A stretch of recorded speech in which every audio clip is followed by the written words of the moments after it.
Thank you, Kavita, for joining on this podcast. It's really a pleasure to have you here. Thank you so much, Simit, for having me. I want to understand from you, how do you see, the overall kind of fundraising space in India? And also, if you could place Giving Tuesday in that context. The Indian nonprofit sector is at a tipping point at the moment. And I feel like with individual fundraising and lots of new technology coming in to support and help nonprofits in their journey in retail fundraising, it's only going to get bigger and better. Now, to put Giving Tuesday in that context, Giving Tuesday is a global generosity movement. It unleashes the power of radical generosity around the world. And what radical generosity means is that the suffering of another person is as intolerable to me as my own suffering or the suffering of a loved one. And it's radical generosity that really pushes you to take action. Now, Giving Tuesday's core belief is that everyone has something to give and every act of generosity counts. It's a very simple idea, and this idea was created in 2012 as just something really simple, a day that encourages everyday people, everyone to do good, a day to celebrate our inherent value of generosity. But today, 11 years later, it has grown into a global movement. It inspires hundreds of millions of people to give, to collaborate, and celebrate generosity, not just on that single day, but year-round. And the movement is actually led by entrepreneurial leaders. These are all, technically speaking, volunteers because they have other full-time jobs. And these entrepreneurial leaders lead national movements in about 85 plus countries around the world. And people and organizations in almost every single country do some kind of activation or participation for Giving Tuesday. Now, Giving Tuesday has led to billions of dollars worth of donations to civil society, but also countless acts of generosity, kindness, civic participation all over the world. And last year alone on Giving Tuesday, about 3.1 billion with a B, were donated to charitable organizations. And what's important to note is that most of this is made up of $100. That's 4,000 to 8,000 rupees. That's the average donation size. And it's given by everyday individuals, not large philanthropic institutions. So Giving Tuesday, in short, harnesses the power of the everyday givers. And what's important to remember is people don't just give money. They give their talent, their time, their voice, and so many different things. Yeah. So how does it actually work? So while I understand that it's a movement, but how does it work in practice? There are different ways in which you can participate in Giving Tuesday. And I'm assuming a lot of people listening in are nonprofits. So as a nonprofit, you can leverage the momentum, the wave of giving that's anyway happening during giving moments like Giving Tuesday. So you can fundraise for your organization, you can get new volunteers for your organization. You're basically using Giving Tuesday as a way to access a new set of donors or engage with your current existing donors. So nonprofits use it as a way to mobilize resources. But we also see businesses getting involved and using it as a way to engage with their clients in a more meaningful manner, engage with their employees and giving employees a chance to do something more meaningful and of social impact. We are seeing networks of individuals, networks and associations and clubs coming together to use it as a day to do something good. So we see participation in Giving Tuesday in different ways, but Giving Tuesday is actually led by leaders, like I mentioned earlier, who are all people with other full-time jobs who've taken it up as their passion project to drive more generosity in their communities. In your experience of, Giving Tuesday, what are the kind of things that organizations have used? What are the strategies that organizations have used in order to leverage the giving movement? To be honest, when looking back, the ones that have really stood out for me are the ones that gave people creative ways to get engaged rather than just make a donation today, it's Giving Tuesday, right? And I think you've touched on something really important. That's fundraising is really like giving people an opportunity to be a part of building the world that they want to live in, right? It's not just about, hey, come and give money to find a solution for XYZ, but you're actually calling people, you're starting a movement, you're calling people to come be a part of this new world that we can build together. And those are the ones that really stood out for me. So to give you some examples, there is an organization called Year Up. The organization added a personal touch point by, again, holding a volunteer-led phone-a-thon. In this case, it was not a thankathon, but they set a goal of about 500 gifts. That's 500 donations that they wanted to get on that single day. They also managed to get a pretty good sum as matching gift from a family foundation. So they used that to their advantage as well. And at the end of the day, they were able to get 615 gifts and went over their goal. What they raised was about $240,000 to advance their mission. So that's something creative that I've seen. I have an Indian example from last year. It's a Punjab-based organization called Sanji Sikhiya. They managed to raise 70 lakhs from more than 250 supporters. And this was part of their annual fundraiser.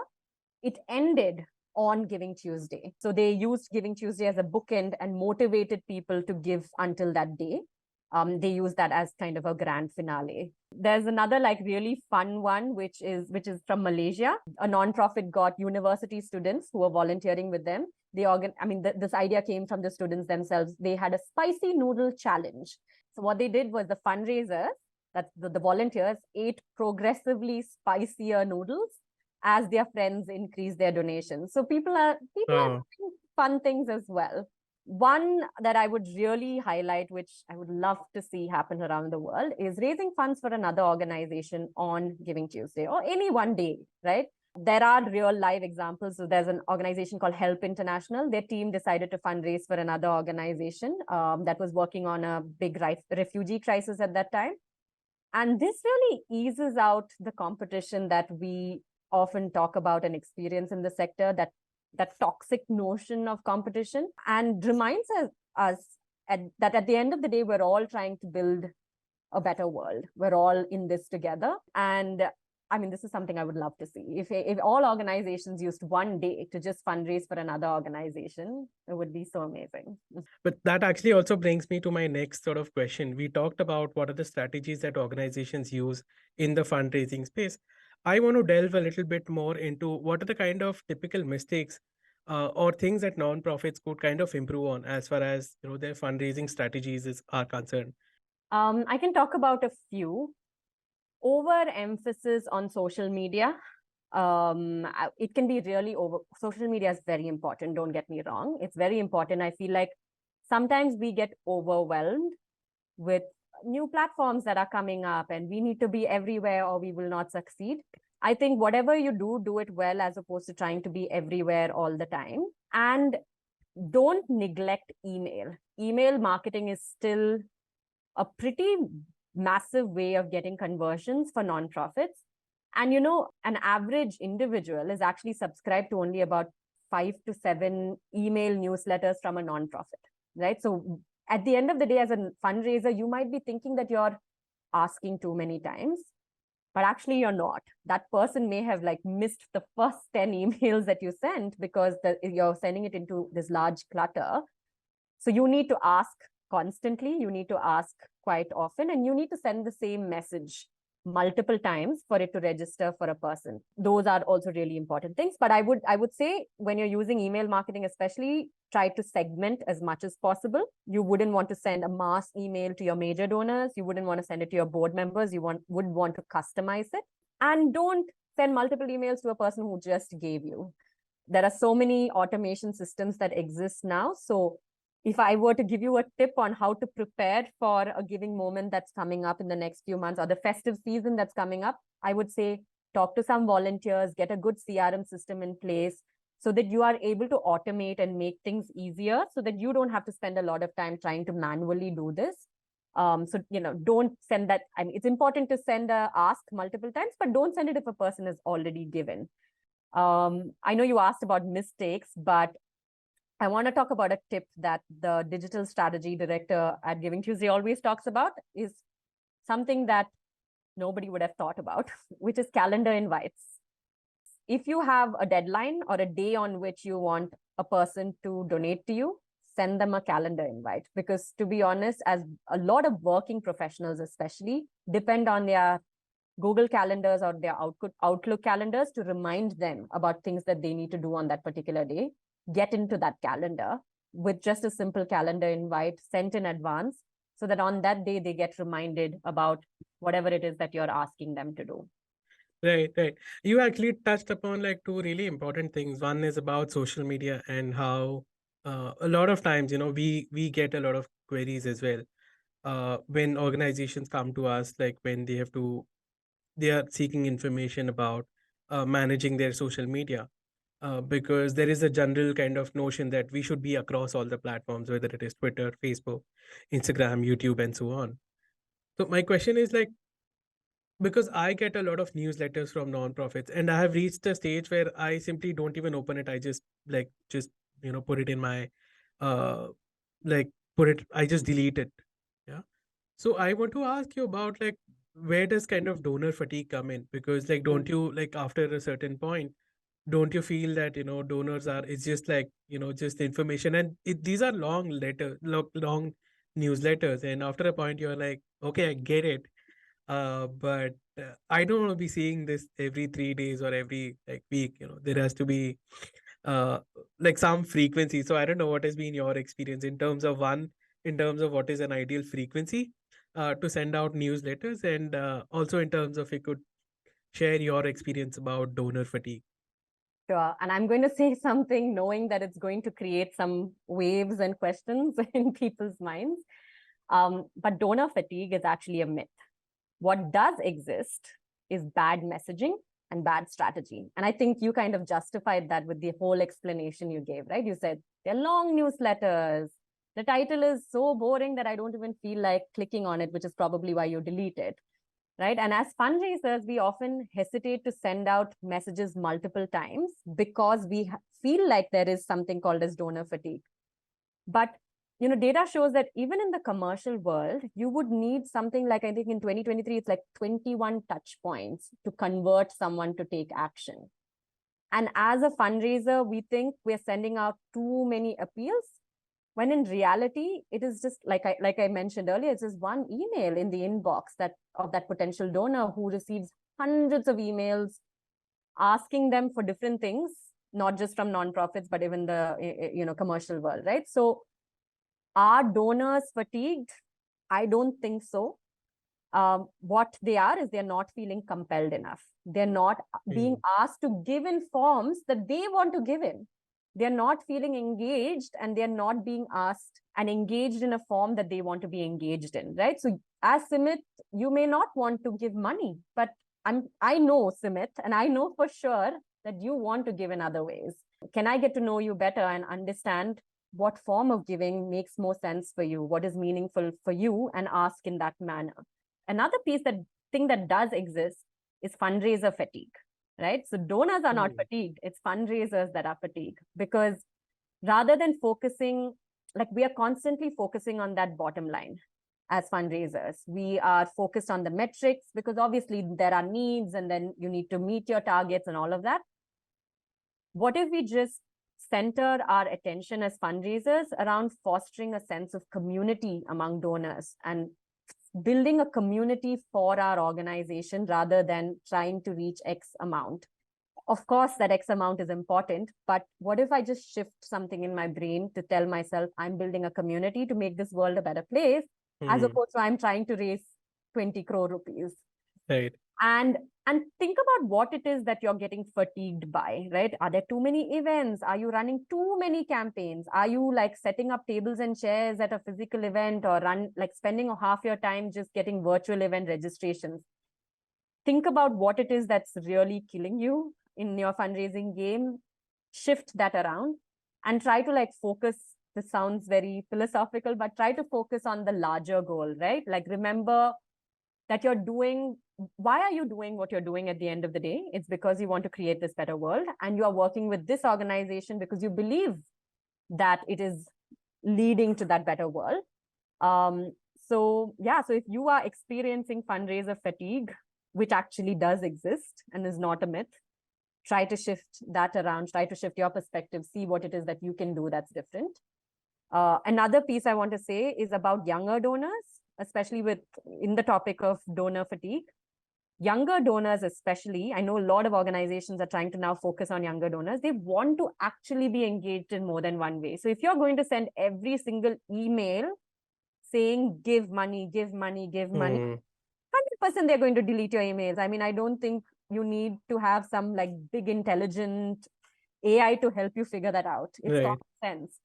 We need to give people, young people especially, tools to rally their own network and to support the way they want to support you. People want options, people want agency, people want to lead and give in a way that they have control over. So I would say give people options and then see if donor fatigue still exists for your organization.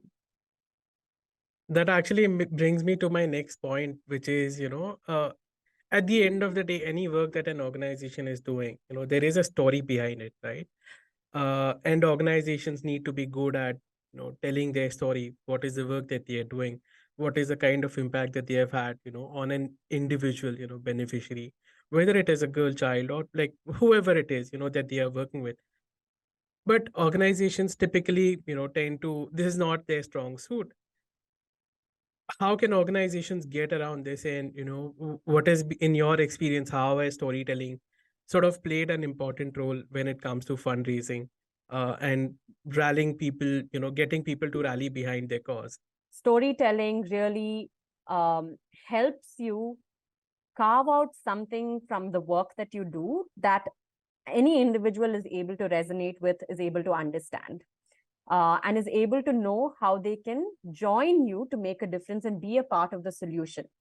So no matter what the goal is for your campaign, Simit, like a compelling story, like you said, is really important. It has to have that a contagious energy. What that means is that once a person has read your story or has heard it, they need to be thinking about it. If they are still thinking about that story after you've kept the phone down or they've closed the email, now you've got that person engaged with the work that you're doing through that story.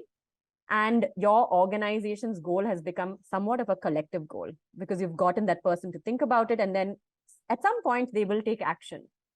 And Right. that's really how you create a movement around your cause, right? And storytelling is such a powerful tool in order to create such a movement, because people can't get their mind wrapped around big numbers, right? But when you tell a story, they're able to relate to it much better and see the role they have as individuals as part of the solution.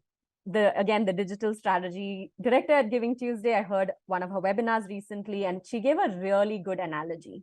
She spoke about the story of a helicopter. Okay, so imagine that we are sitting in a helicopter, you are sitting in a helicopter, and you're going over a disaster zone. Okay, you see, look down there, it's flooded, everything is flooded, and the person sitting next to you said, you need to help. Right? What do you do sitting in that helicopter looking down? You're thinking, how am I going to help? I mean, this place is gone. Let me just go away from here, because whatever I do, the little that I can do as an individual is not going to help. Right. But what if you kind of come down, land that helicopter in one small spot that you find, and then you might see someone lying down or asking for food. You go there and help that one person lying on the ground. You would naturally go and lift that person up and help him or her. And that's doable for me as an individual. And that's a great analogy to think about when you're saying your story. A lot of times, the stories we tell our donors is the story when you're high up in the helicopter. 35,000 children are experiencing XYZ. The numbers are much higher than that, right? Like 35 million young people need to find livelihood solutions. As a person, I'm thinking, I have 1,000 rupees to give. How is my 1,000 rupee going to make any difference in that large scale problem? So if you're looking at raising funds from individuals, I would say get out of the helicopter, come down and give actionable smaller steps. And now that lifting that person up from the ground, I know I can do that. Think about how you can make your stories a lot more relatable to an everyday giver. But of course, your scale, your big numbers are important, but in the appropriate place. Where scale, people are looking at scale, but not when you're trying to fundraise from everyday givers. In your experience, what are the other sort of innovative approaches that organizations have used, maybe as a part of Giving Tuesday or otherwise? Recently, someone who attended one of my workshops maybe 7 or 8 years ago called me and said, I love that idea you told me, and I'm going to use it now for my organization, which was it was not my idea. It was someone else's idea that I Right. just communicated and sent across. It was basically they were trying to build a school, and they said every brick you can contribute one single brick to build that school. And they calculated the cost of the brick as not just the cost of the brick. Obviously, it was cost of the teachers and the admin costs, operations, everything together. And it was a beautiful way because I am contributing a brick and a lot of people are contributing many bricks to build this school. And as a community, we have together now built the school. And that I thought was innovative, really creative. Another organization that I worked with several years ago called Dream a Dream in Bangalore ran, again, another innovative campaign called Unlock Smiles, which, again, broke down the contribution to 250 rupees. This was 10 years ago. So that amount may be higher now when we think about what an average donor can give. But it was really nice because it was 250 rupees. Nobody that we asked ever said no, because that amount was doable for anybody and everybody. And 250 rupees contributed to the life skills class for one young person for 1 month. Oh, I think we have covered quite a bit like in this podcast, and you have touched upon really important issues and something that organizations could kind of take away and implement in their existing work. Thank you so much, Kavita, for being on this podcast. Thank you, Simit. It was my pleasure. And you refer to the workshops that we do. We will be doing multiple, workshops for nonprofits globally as well as in India in partnership with other organizations and networks of nonprofits. So if you're interested, happy to share more details about that as well. Absolutely, we'll put that in the description box. Yeah.